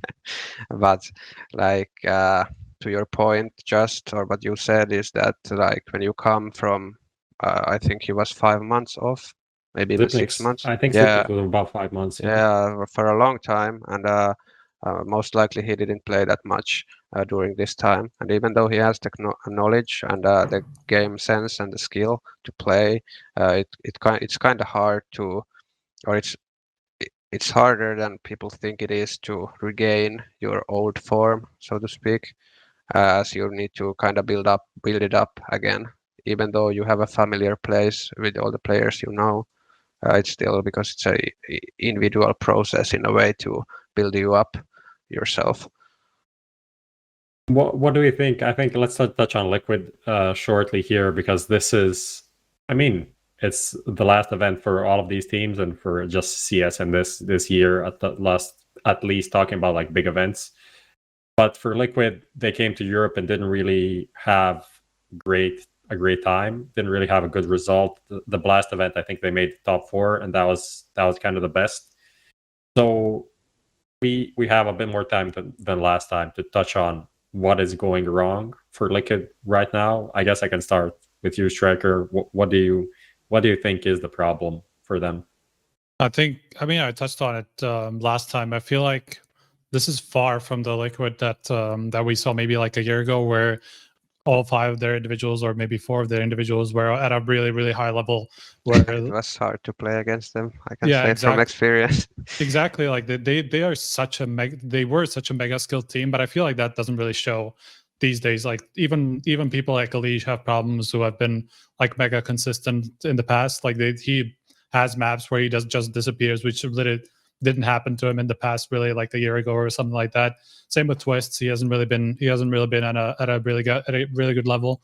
So I'm not sure if it's like a confidence issue where like none of them really feel up to par with the level that they were at, or if it's just like skill drop off. I'm not entirely sure, but definitely like I feel like individual performances are a big part of this. Yeah, I mean, you mentioned Stewie. Like Stewie, actually, I think it just goes back to like the Grim signing, and I feel like what was said back then universally almost is just holds true, and that Grim is a good player, but he's not what they needed. Like they needed 2 things, which is either an AWPer or an in-game leader, and they got just another good player, which is just not the solution for any of the problems. Like looking at him play in Europe, I think he's doing well individually, maybe not perfectly adapted to the like European style. Maybe he wastes some utility here and there, but like I don't think the whole team is kind of functioning that way at the moment. Like they are simply not adjusted to playing in Europe, or weren't. We'll see how they do at the next event. But it just not having a great AWPer, which Stewie really isn't, or he's not showing it right now. Or not having Stewie just fully up and maybe not worry about the in-game leading. I think either of those would be very beneficial for the team. But yeah, what do you think, Allu? Is this team gonna make a roster change if things end up as we expect, which is that they don't make it to like top 3, 4 at this event, top 2, I guess? Well, like I haven't really watched Liquid that much, like mainly because they are in the NA time zone and we don't get to see them again like their normal way in tournaments. But now I watched a few of their games, and what can I say? Like in my opinion, like it might be there. Things are never black and white, right? There's also always a lot of reasons for things, but it just feels that maybe the rolling inside the team kinda is somehow dysfunctioned. I don't know really how they feel about it. It might also be just keep grinding and eventually they get it back, right? Like Grim has been playing pretty good, what I've seen, and they still have like a super skilled lineup, like everyone, Elish, Nav, Twists, and Stewie as well. Like everybody has a huge amount of skill and like fragging power. Maybe it's just as simple as that they have to figure things out as a team to get it rolling. But if it doesn't happen, like, what do they think? Do they think this online era is mostly the reason why not? Or is it just that I think that if they can get to LAN, they will play better? It can be the case. Like, and then if this online era continues, do they still want to like hold on and just hoping for it to work now and maybe we get LANs and then we start to dominate or win better, like be better, or is it that they understand that okay, this is online, this is not working, we need to do something? Maybe it's not even a player change, maybe they can try to shuffle things inside the team. I don't know what options they do have, but this is true that AWPer is something they lack. And Stewie, to my understanding, has been in-game leader before in Cloud9 at some point, or maybe even the whole Cloud9 part. So I don't think there is there might be an issue there, but I don't know if there is an issue there. But what is issue that they definitely don't have an AWPer, but like Nitro, great player in his own right, but he is not also like a top tier AWPer. But they made it work still. So it's not necessarily even needed that they have an AWP kinda, but like it's really hard to say. It's really hard to say. So this is my solution. I think I told it to Striker. They after the break, they come to Europe. They sign either Brokey or Mantu, and they're set to go. That's the offer they need for this team to work. That would be, in my opinion, a perfect fit. But I have one question for you. Why would Mantu want to leave OG? Literally what I asked him when he told me that. Like, there's no reason for it to the issue that like I had this idea in my mind, and then OG started winning and become like top 5, top 6 in the world, and that kind of shit the bed. So they can pick up Brokey. So that's the other option, right? FaZe is kind of in a bad situation right now. Yeah. It's the same situation actually at this point. Like they have kind of the same problems. Where they don't really have a real, exactly. They don't really have a real game leader. They have an AWPer, of course, in Brokey, but kind of the same problems. They don't have a coach. Next on the schedule was to build like a fantasy team and have some fun with that for IM Global Challenge. We had some developments on the Twitter sphere that we need to talk about. So we'll just jump into playtime if that's good, Lucas, and then we'll see if we have time at the end to do some other fun stuff.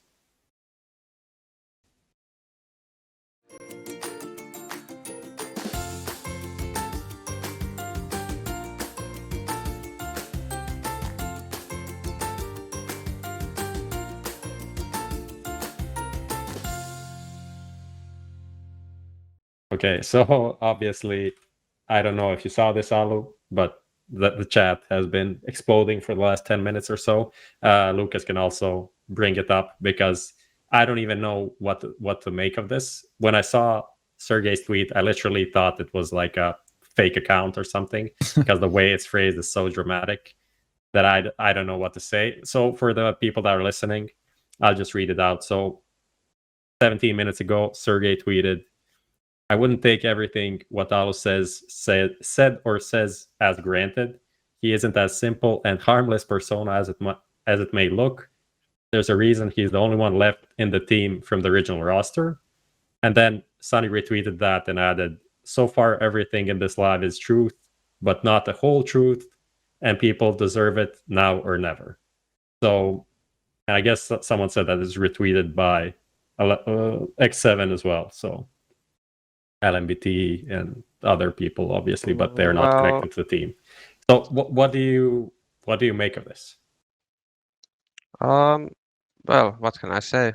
I wouldn't take everything what Aluseska says as granted. He isn't simple and harmless person as it may look. There is a reason he's the only one left in the team from the original roster. what I can say is that obviously I've made mistakes. Not always been a best teammate.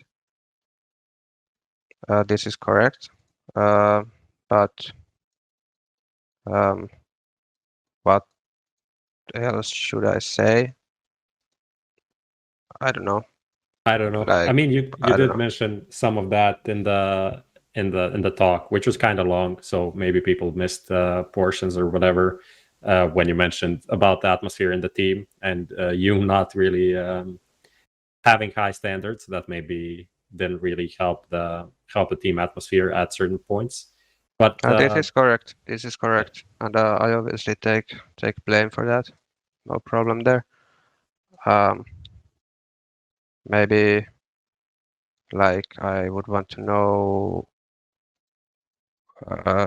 what is this like exactly? yeah, Kinda like this is something, but I don't think this is the place to do it.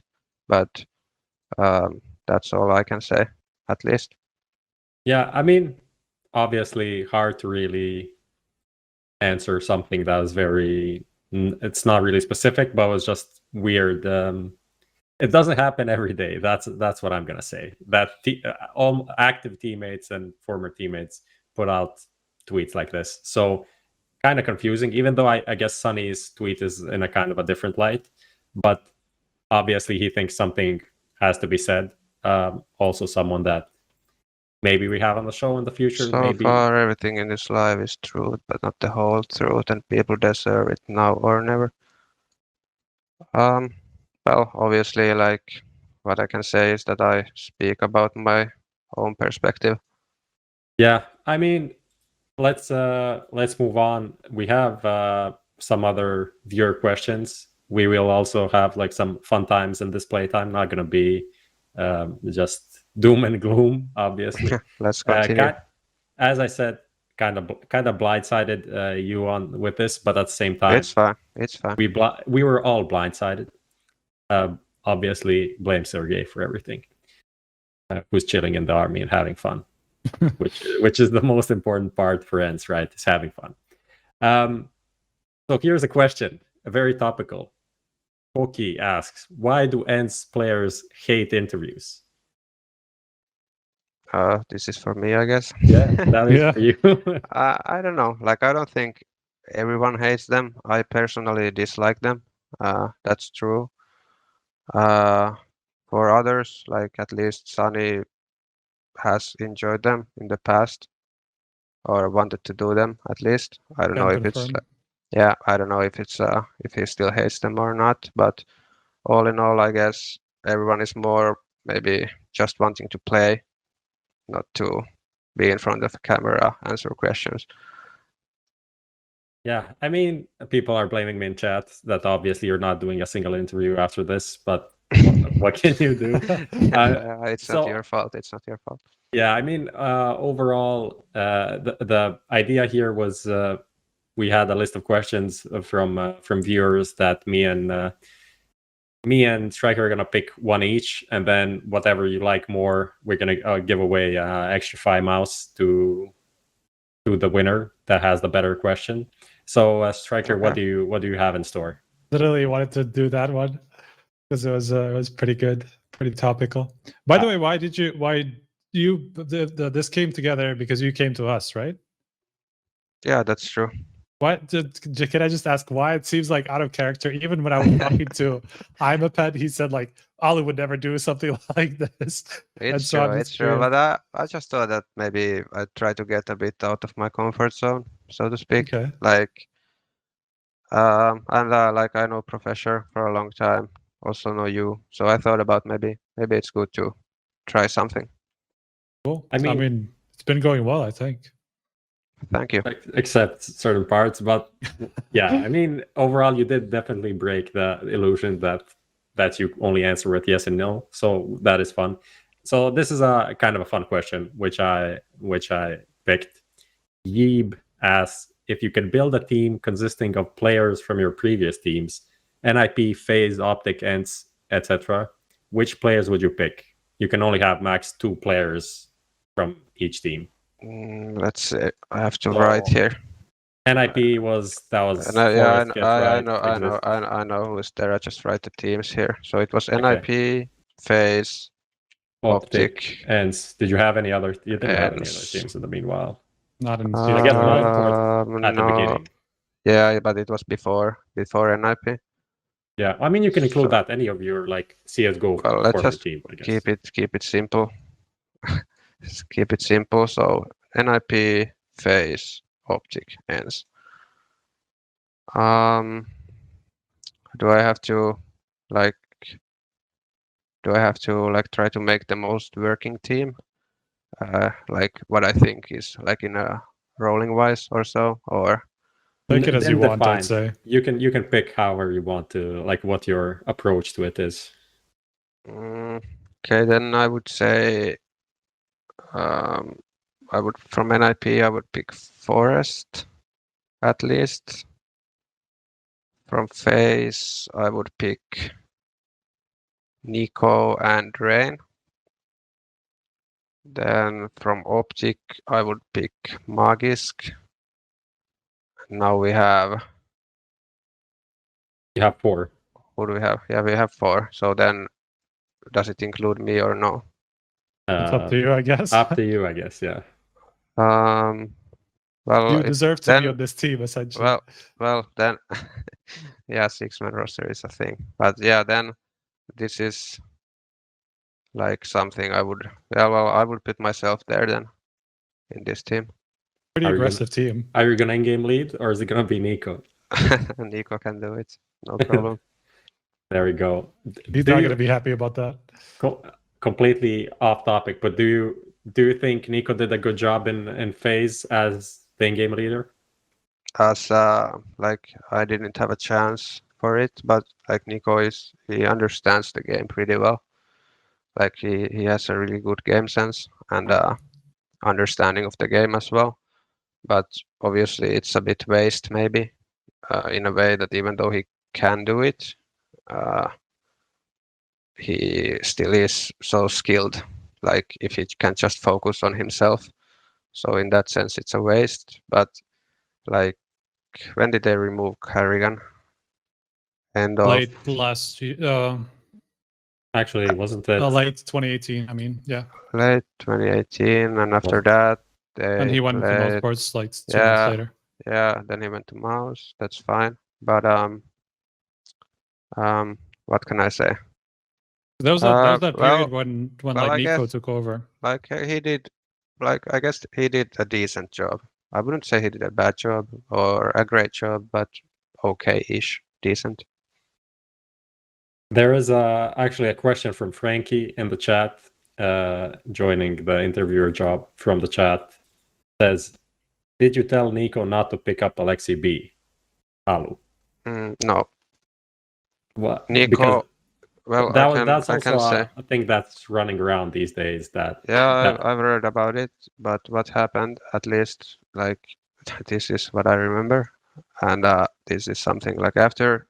In Berlin Major, we dropped out and FaZe was already out. NiKo texts me, like, can we have a talk? And I'm like, yeah, sure, let's have a talk. And then NiKo, like, asked me, how you doing, etc., etc. And I'm like, yeah, I'm doing fine, how are you? And then NiKo asks, what kind of player is Aleksib? And then I tell, in my own opinion, like Aleksib's strength and Aleksib's weakness. And then NiKo says that, okay, then he is not a guy for us. And this is all I said. I didn't tell him, don't pick him, don't do this. I didn't say that Aleksib is bad. That's not true. Striker, do you have any? I didn't really pick up a lot of questions in the document. If you have any other thing that you want to like throw in here, or should we just give Yeeb? Should we award Yeeb the mouse? It's either that or why does ENCE players hate interviews. Yeah, because the rest we already. The thing is, like it's all a the rest good we already went through. It's a good question. I would pick it as well. Which one do you award the mouse? The interview question or the build your perfect I think the interview question is better. There we go. Easy mouse for Koki. I need to find him. I think he was on Twitter. So congrats to him. The mouse is somewhere. I have it there somewhere. I can show it, but I can't actually. So we'll reach out and we'll send it over at some point. Other than that, you did actually one of the things that we didn't touch on about ENCE is that it seemed that when you signed Doto, that there was talks about you guys as a team going international as well. Was that like actually an option for ENCE to go just become one of these teams that is half Finnish, half something else?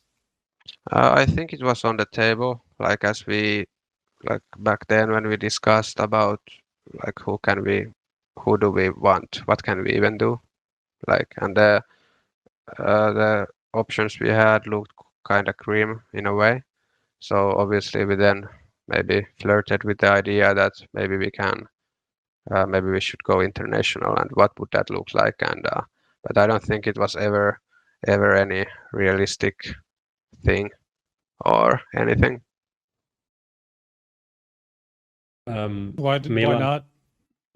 I don't think like, well, it obviously would need it could be, but I guess the workload maybe that you need to do to identify what you need from international stage, at least at that point, there wasn't really, to my knowledge at least, anyone available that would hit the profile we kind of want or need. So we kind of left it at that. But obviously, if we would have looked more into it, maybe there could have been a way that we could have done it. But talent is pretty scarce at this point. Talent, I mean, it's hard to get them out anyway. At least, like, it's hard to get them out of contracts and stuff like that. The thing is, there are so many international teams at the moment that everyone's looking out for these talents. So, like, the reason why people went international is to have like a broader talent pool. But I wonder at what point that is going to like turn around, because if we have, I don't know, like 8 or 9 European or whatever international teams in the top 30. Is it going to be harder? Is it going to be easier to just focus on like Finnish scene and go there, and or whatever your own scene? I see Aleksi B added a tweet, but it's not really interesting. He just tweeted thanks. Really, nothing to discuss there, or maybe there is. Who knows? Other questions that we had. There's a question. You're stuck on a desert island, and you can either have a good strat or fun. What do you pick? I love that one, even though it's not really a question. It's a good one. I would rather pick having fun there. 100%. I mean, obviously, what do you need a strat for on a desert island? You're just there. You can have some fun. Plus one. Milan, give me something. Give me some direction. And now that we are in playtime, where do you want to take these final minutes of the interview or podcast? You were asking in the topic list. You said is Vitality the #1 team in 2020? Yeah, we didn't talk about that. We didn't talk about that, and I feel like it's not even close after this win. Not even close that they are, or they are? I think they are. I think that like everybody was so inconsistent this year. Like the only realistic candidates would be like other candidates would be NAVI, and that's based on the start of the year. Obviously, they were really good at. Obviously, they won Katowice. They won. They were second at Ice Challenge. They were good at Blast. The first part of the Blast, which was still on LAN. Like the first 3 months for them were really good. They were by far the best team there, and then had some wins across the year, but a lot of the time they were on the CIS scene, so they missed out on a lot of these tournaments that had the best teams, like the European Armor events and stuff like that. And then the other one would be Astralis. Literally, those are the only 3 teams who would have sort of a claim for the best team of the year title. And I feel like even Astralis, like they obviously had that really bad period at towards the middle of the year when they were switching out players and stuff like that, weren't really consistent at the time. And when it comes to titles, they're like, I think at this point they're like, even with Vitality or like close to Vitality, but don't have as many like second place finishes because Vitality were just super consistent in the last 7 months, and it's just that it really like the first couple of months that they weren't very good. So I feel like it's not even close. One of the things that, well, I mean, a stat that pulls Astralis' way, I think they overall, like weeks at number 1 in the ranking, Astralis still edges out Vitality, even though later Astralis dipped very low because all of these changes. So how do you quantify those things? I think tournament wins is kind of similar. Astralis picked up a couple of wins, right? They won. They have 3. I actually put it together. Astralis have 1 trophy, 1 second place, and 3 semifinals. They have to have Vitality have 2 trophies. 2 trophies. The last 2, obviously, like they only won. Astralis has Pro League, right? And Pro League, Armar, Road to Rio, and I forgot what the last one was. One of these last ones were like Beijing or something. I don't know. Yeah, something like that. And then Vitality have 2 trophies, and then like the last showdown / series, first places were 2 to shared like a group stage. Count. Yeah. Then 4 runner-up finishes because they like for the longest time they didn't win anything, but they were in all the finals, and then a couple of semifinals. So they have like 3 more like deep runs, over Astralis. Yeah, that is fair. I guess for me, NAVI isn't really in contention. The only thing that pulls it their way is that they won the 2 lands that we played this year, and then it's like, how do you quantify that versus everything else? I guess for me, it's kind of pointless to give them more points for winning lands when no one else got the chance to play lands after that. It's like you can give them like a bit more, but not really that much, because simply it's not like all of these other teams won online because they're onliners and there are all of these other lands that they could have played. They just played everything they could play, right? Yeah. So I don't know how you, Allu, what do you think about like the online versus LAN situation, and regarding anything, the top 20 players, or just how people will view this year, right? Well, let's say it's at least different. So like obviously, like now when the online games are the only games that you can play, it kind of takes away the point that show that on LAN, kind of, because you don't have any LANs to look forward to or to play better at, because you have to compete in these online tournaments all the time, and they are the new LANs, so to speak. But obviously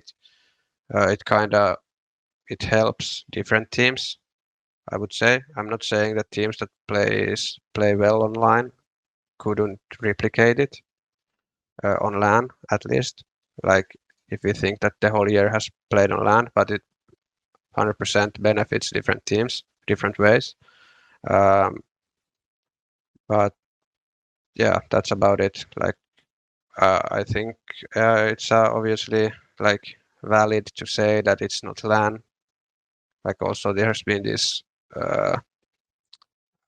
match spectating or like watching the stream while you play drama going on. So how much that has affected who has done it, I don't know.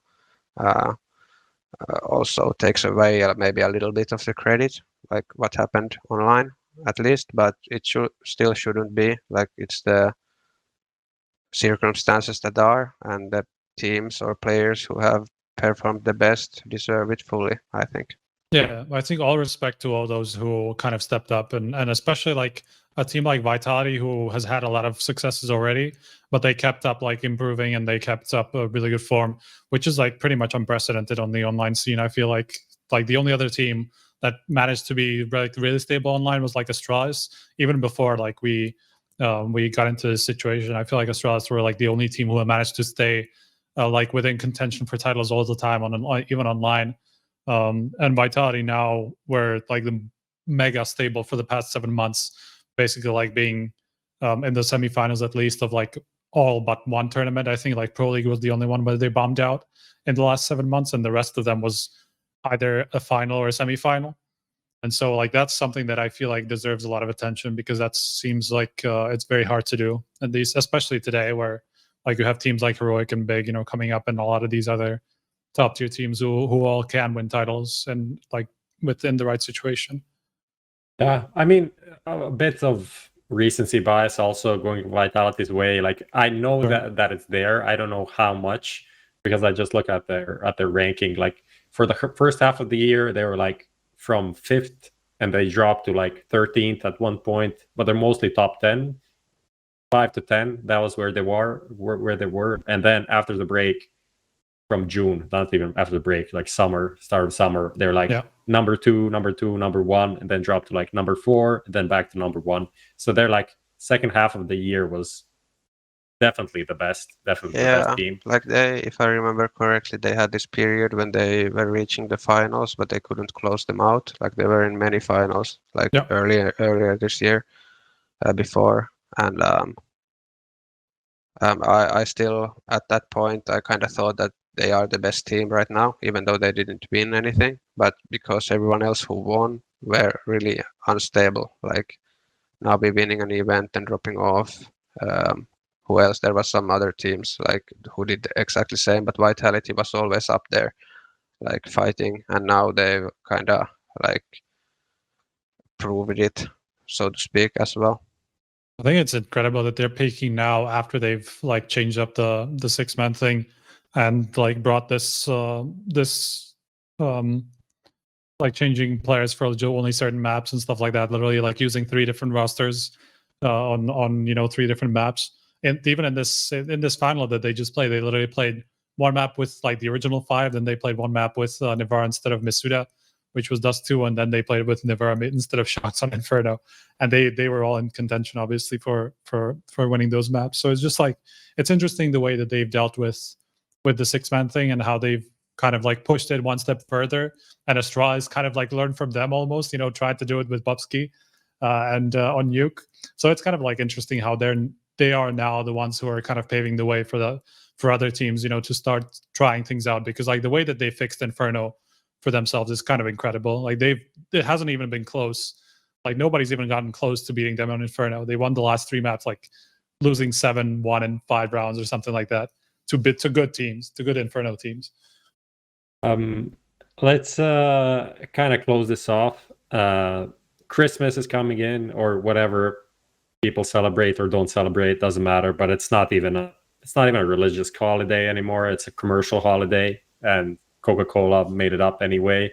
I was living my whole life in the whatever, believing that Santa Claus is from Finland. And before the show, we Googled it. Apparently, he's from Turkey. So, like, the whole thing doesn't really make sense to me anymore. But everything is crushed. Allu, the year is almost over.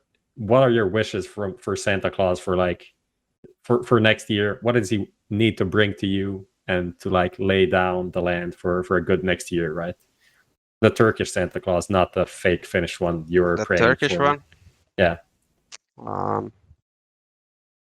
Well, maybe he could bring me a lamb, this animal, lamb. A lamb? So, yeah, so I can provide for my family. I thought you were going to say bring land back, like lands, but obviously not. You just want the lamb. So that's cool. I thought it was going to be a sacrificial lamb, not even that. Just to provide for his family. Like, how wholesome. That is amazing. Yeah, let's just close it up here. I know a lot of people joined to see the drama about the tweets, but that already happened. We commented on that. We commented a lot of things. Very interesting episode. Sponge obviously couldn't make it. He has a whole situation over there going on with the whole talent in Cologne and Corona and all of that shit. So he's dealing with that. We just dealt with the whole ENCE situation. Yeah, I think it was a good show. Striker, do you have anything to add? Not really. Stay tuned for next time. Allu, any final thoughts you want to add? Just thank you. Thanks for having me. It's been a pleasure. My fears about this being awkward or hard was not correct, and it was nice. Thank you. Thank you. Other than that, I don't know what the plan is for the next episode. We are still kind of coordinating on that, but we are hoping to have one more before we go on a Christmas New Year break. probably Monday or Tuesday. So stay tuned. Follow us on Twitter, HLTV Confirmed. And that's it. Thanks for tuning in. See you next time.